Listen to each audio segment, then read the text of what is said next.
그 옷이 날개라는 말 들어보셨습니까? 무슨 뜻인가요?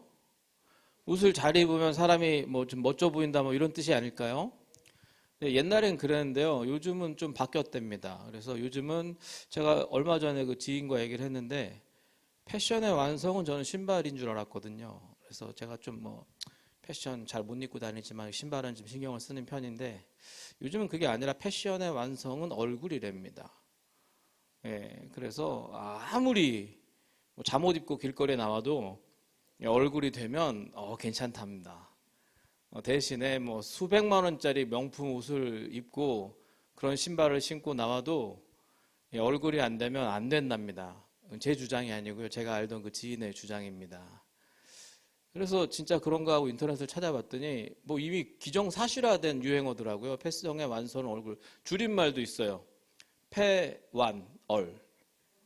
진짜요. 이거 어디 가서 써먹으시면 트렌드 한 사람 될 수 있습니다. 네, 패션의 완성은 얼굴이랍니다.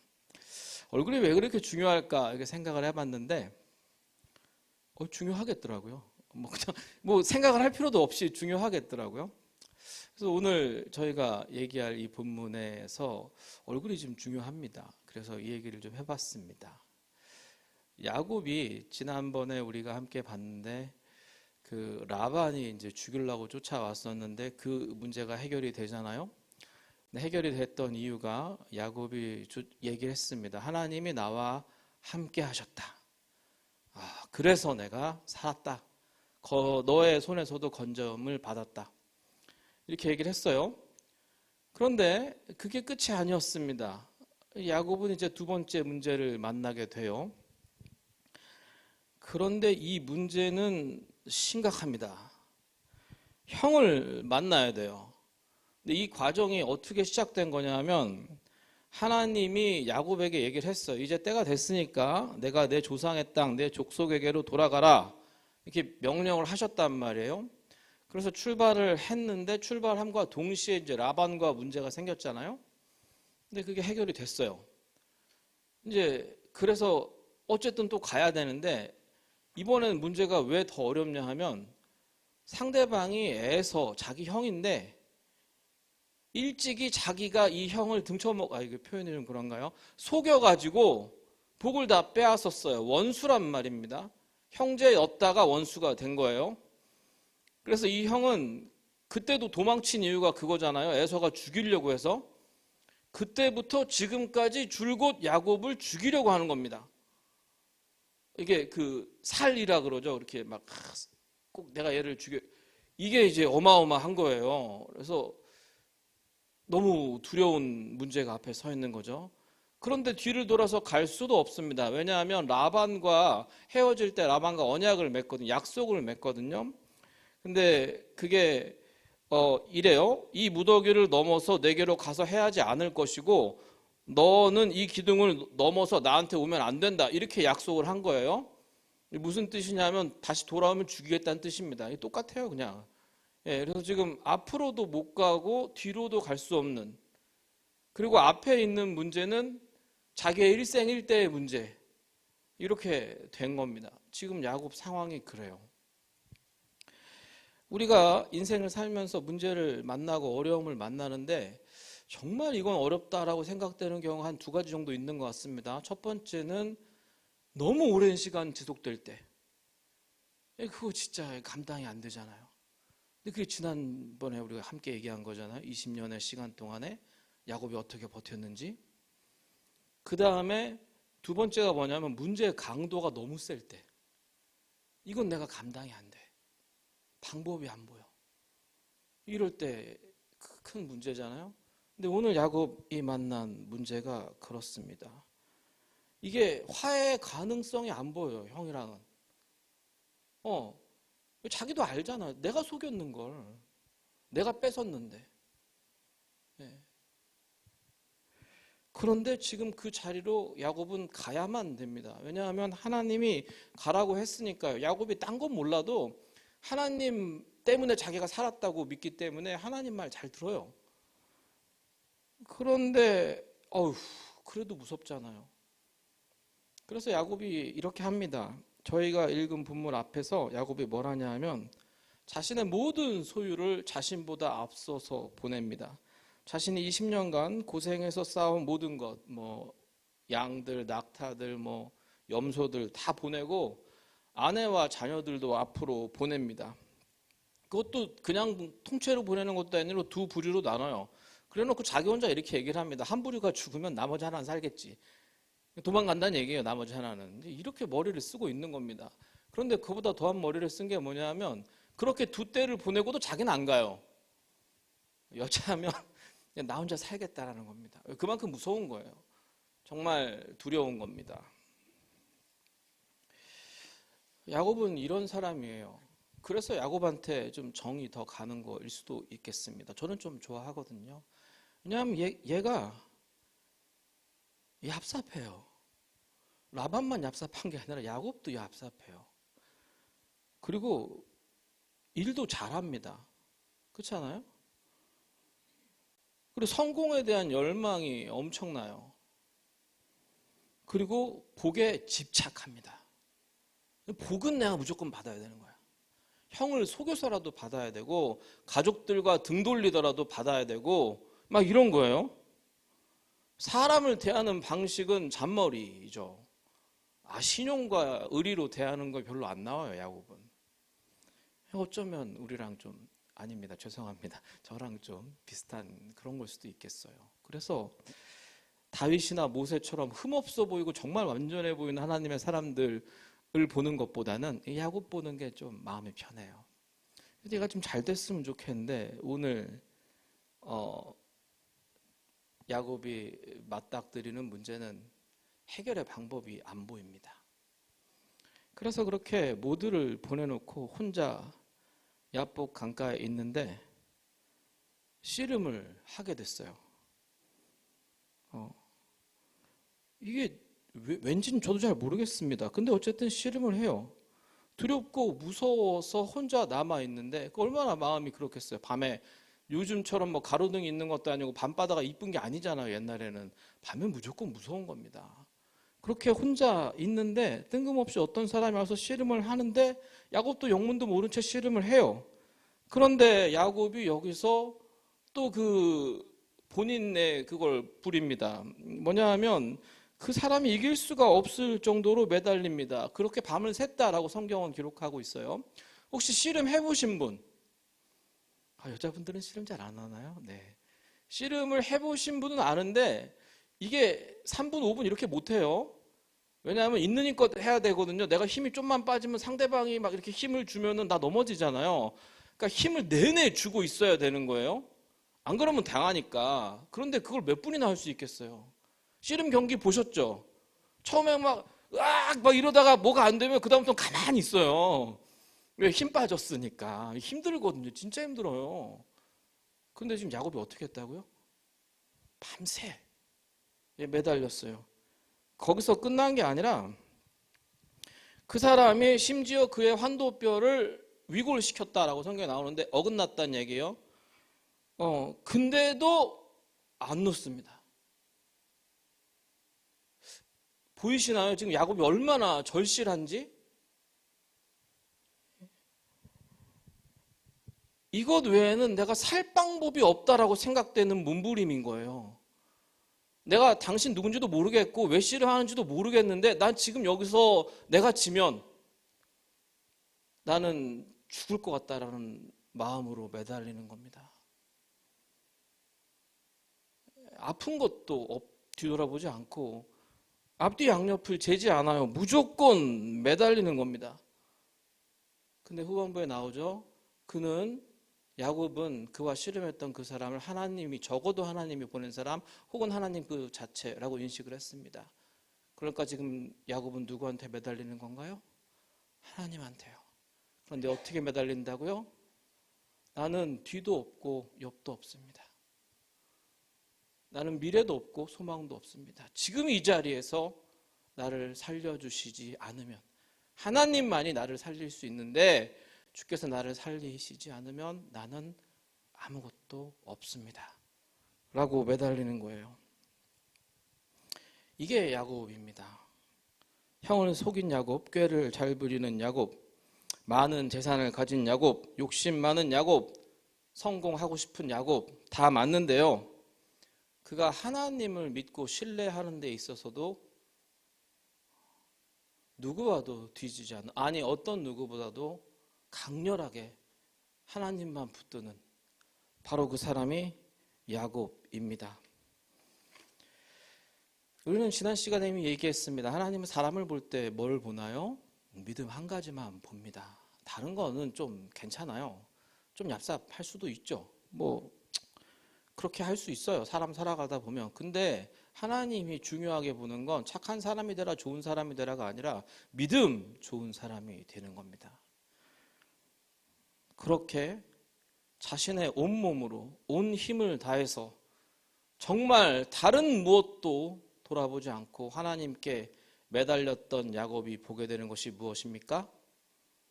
그게 바로 하나님의 얼굴입니다. 성경에서 써있는 브니엘이라고 써있는 것이 엘이 하나님이고요. 브니가 얼굴, 그래서 하나님의 얼굴입니다.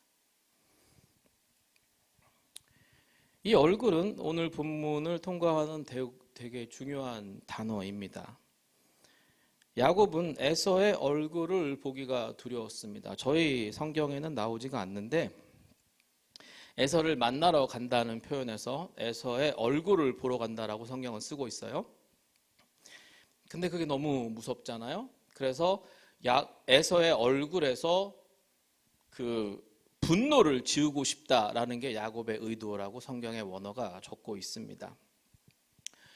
그러니까 지금 가장 큰 문제가 에서의 얼굴을 봐야 되는 거예요. 근데 그 에서의 얼굴은 복수와 분노와 나를 죽이겠다는 그거로 가득 찬 얼굴이잖아요. 그 얼굴을 만나야 되니까 걱정이 되는 겁니다. 그런데 거기에 대한 해답으로 야곱이 얻은 게 무엇이라고요? 하나님의 얼굴을 보는 거예요. 성경에서 하나님의 얼굴을 구한다, 하나님의 얼굴을 향하여 든다 이런 표현 많이 나옵니다. 무슨 뜻일까요? 얼굴을 보고 싶다 뭐 이런 건 아닐 거예요. 왜냐하면 구약에서 전체적으로 나와 있는 게 하나님 얼굴 보면 죽는다는 겁니다. 그거는 뭐 변하지 않는 사실이에요. 그럼 그게 아니면 뭘까요? 하나님의 호의를 구하는 겁니다. 하나님이랑 얼굴을 만났어. 근데 그 하나님이 화난 표정이야. 그러면 어떻게 됩니까? 이 만나도 아무 소용 없어요. 그래서 하나님의 얼굴을 구한다. 하나님이 내게 얼굴을 향하셨으면 좋겠다. 이 얘기는 내가 하나님의 호의를 구하고 있다. 이 뜻이 됩니다. 아까 저희가 처음에 얘기했던 패션의 완성이 얼굴이라고 했던 말 기억나십니까? 저는 그게 단지 잘생김 때문이라고 생각하진 않습니다. 왜냐하면 얼굴에 많은 게 드러나거든요. 그렇잖아요. 얼굴을 보고 우리 뭐라 할 수 있을까요? 일단 그 사람의 현재 감정이 얼굴에 나옵니다. 저 사람이 나를 어떻게 생각하는지, 화가 났는지, 기분이 좋은지, 아니면 집에 무슨 일이 있는 것 같은지, 아니면 배가 고픈지, 뭐 얼굴 보면 어느 정도 알 수 있잖아요. 그리고 얼굴에는 그 사람이 무슨 생각을 하고 있는지도 대충 드러납니다. 그리고 또 한 가지가 드러나는 게 그 사람이 무슨 인생을 살아왔는지도 얼굴에는 대충 나타나게 됩니다. 그래서 얼굴이 중요한 것 같습니다. 얼굴을 본다는 것은 그 사람의 생김새만 보겠다는 뜻이 아닐 겁니다. 그 사람을 알고 싶다는 뜻이고 그 얼굴을 통해서 나와의 관계를 짐작할 수도 있기 때문에 중요합니다. 우리가 하나님의 얼굴을 구하는 것도 마찬가지입니다. 말씀드렸듯이 우리가 구한 하나님의 얼굴은 하나님의 좋은 얼굴이어야만 됩니다. 그렇잖아요. 하나님의 얼굴을 나를 향해서 드셨는데 얼굴이 화가 나 있으면 망하는 겁니다.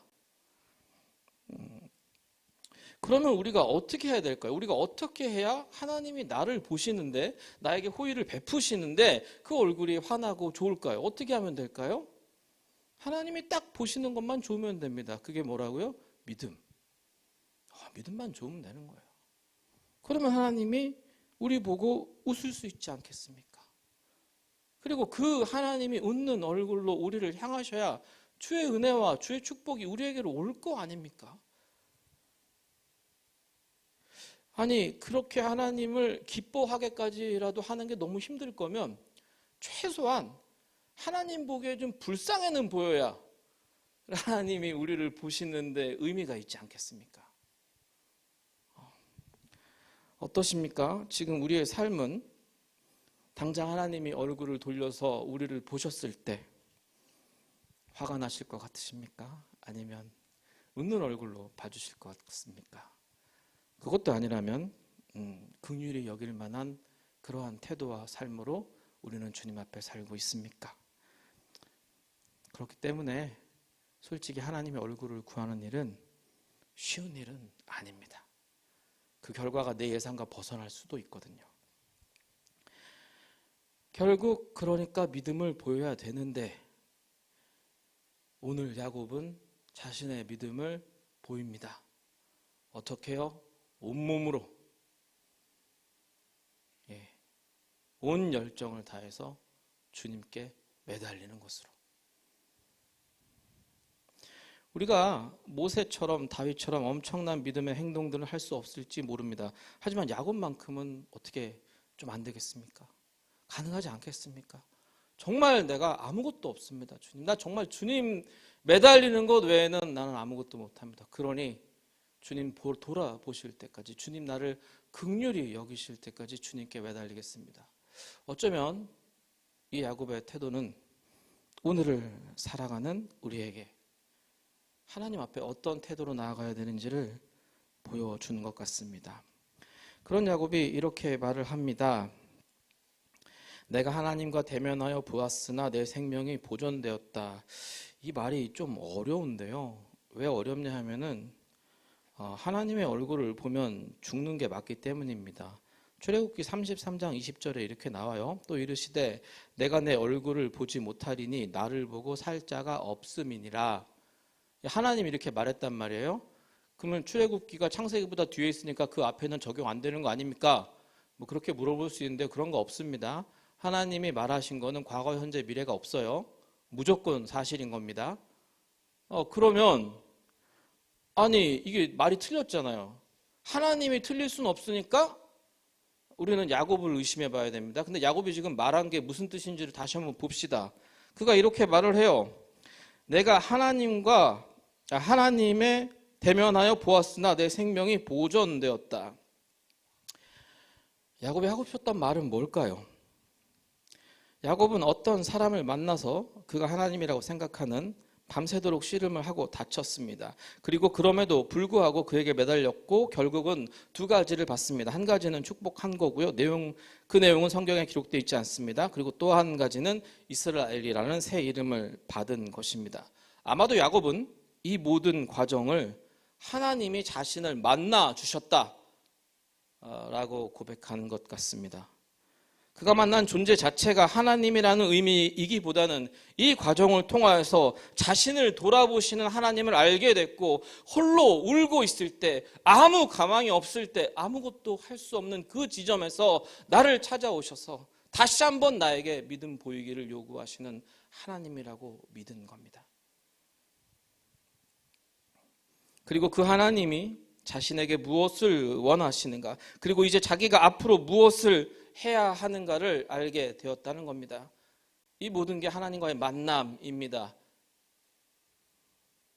그리고 그 만남을 통해서 자신의 생명이 보존되었다라고 고백하는 겁니다.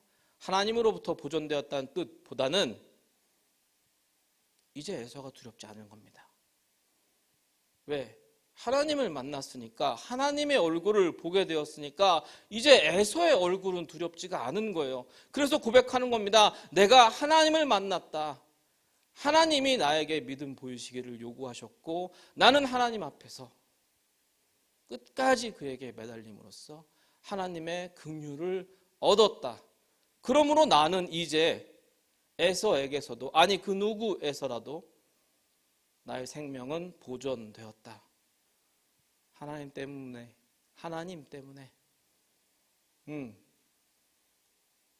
내 생명이 보존되었다라고 고백하고 있는 것 같습니다. 그렇습니다. 이제는 더 이상 에서의 얼굴이 두렵지 않습니다. 이제는 더 이상 에서가 데리고 오는 400명의 군사도 두렵지 않습니다. 자신이 속일 수밖에 없었던 그 상황과 그 상황들 때문에 쌓여져 있던 20년간의 원한도 두렵지 않습니다. 왜? 하나님의 뜻을 알았으니까요. 하나님이 나를 살려주었으니까요. 그리고 이 신앙의 고백과 한 가지 더 받은 것이 이스라엘이라는 이름입니다. 네, 근데 이게 진짜 어려워요.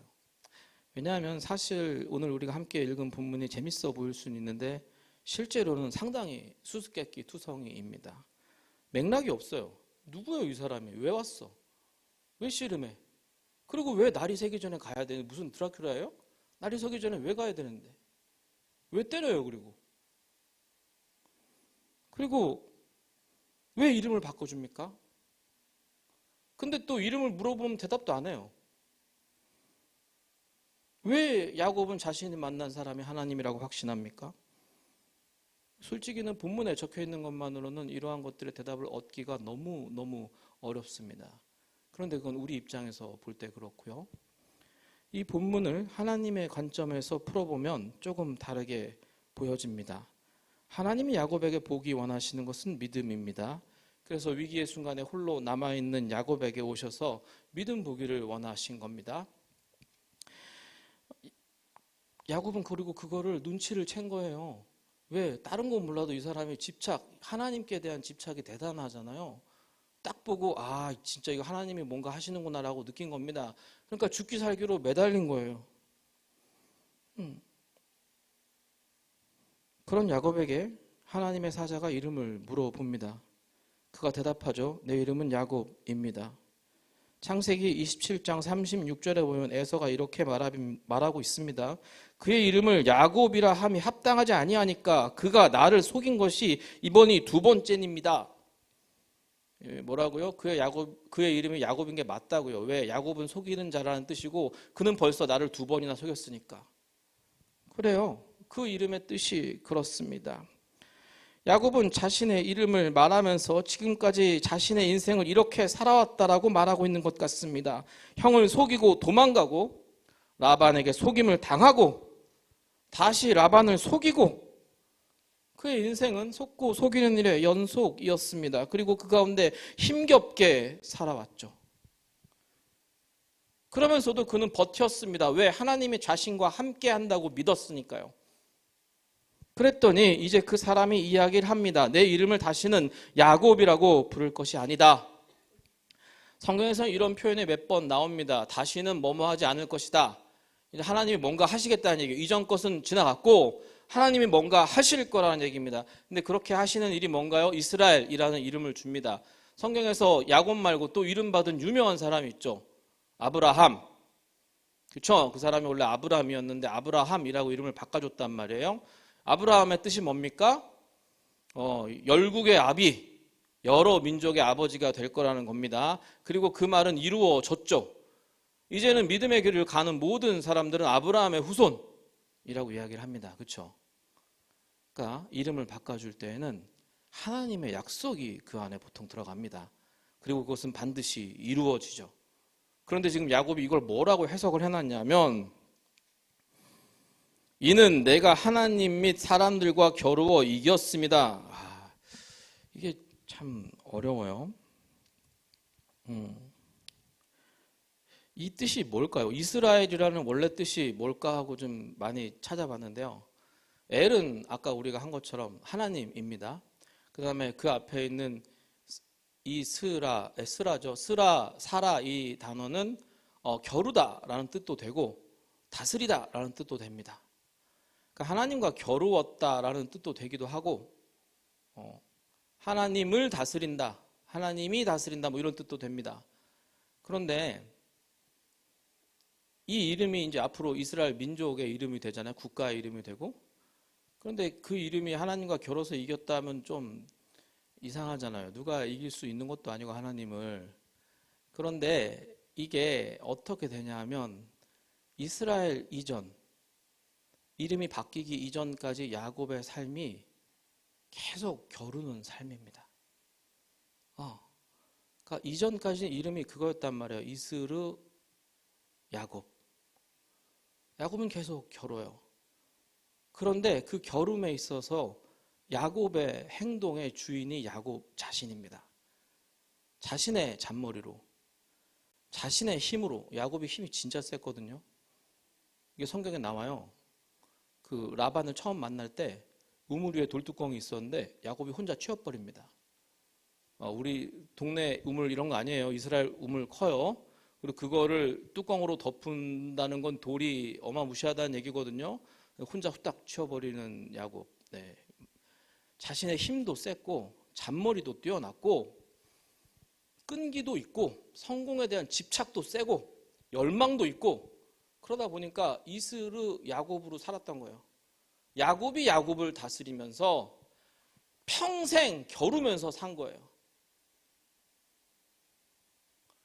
그런데 이제 그 이름이 더 이상 야곱이 되면 안 된답니다. 이스라엘, 하나님이 다스리던가, 네가 하나님 뜻에 다스림을 받던가, 그렇게 살라는 의미가 됩니다.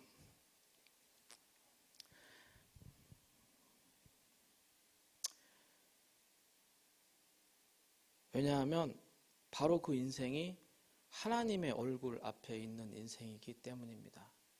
내가 나의 주인이 되어서 나의 힘을 의지하고 나의 머리를 의지하고 내가 할 수 있는 것들로 어떻게든 헤쳐나가 보려고 하고, 그러면서도 뭐 어떻게든 되겠지. 그렇게 살면 하나님이 다스리는 게 아니잖아요. 내가 나의 주인이 되는 거잖아요. 그런데 그 이름이 바뀌면서 하나님이 약속하신 것이 이스라엘, 이제 하나님이 너를 좀 다스려야겠다. 너는 하나님의 뜻에 순복하는 자가 되라는 겁니다. 그것이 히브리 민족이 살아가야 되는 목표가 되기도 합니다. 이스라엘이라는 민족은 하나님의 다스림 안에 있는 민족이 되어야만 합니다. 하나님의 뜻을 순종하는 민족이 되는 겁니다. 그래서 저는 그 뜻이 하나님이 다스린다가 맞다라고 생각합니다. 아마도 야곱의 고백은 이렇게 바꿔서 얘기할 수 있을 겁니다. 내가 하나님과 대면하여서 그 얼굴을 보았고 그 하나님이 나를 다스리실 것이고, 그래서 나의 생명은 이제 안전하다. 이 야곱의 고백이 오늘 우리의 고백이 되기를 소망합니다. 하나님과의 깊은 교제를 꿈꾸시기를 소망합니다. 그 안에서 하나님의 얼굴을 보고 그의 호의를 보고 그가 나를 긍휼히 여기셔서 이제 내 생명은 주 안에서 안전합니다 라는 고백이 우리 삶 가운데 있기를 소망합니다. 하나님의 축복의 약속입니다. 여호와는 내게 복을 주시고 너를 지키시기를 원하며 여호와는 그 얼굴로 내게 비추사 은혜 베푸시기를 원하며 여호와는 그 얼굴을 내게로 향하여 드사 평강 주시기를 원하노라. 하나님은 원하십니다. 이제 우리가 그 얼굴을 만나러 나아가야 할 때입니다. 함께 기도하겠습니다.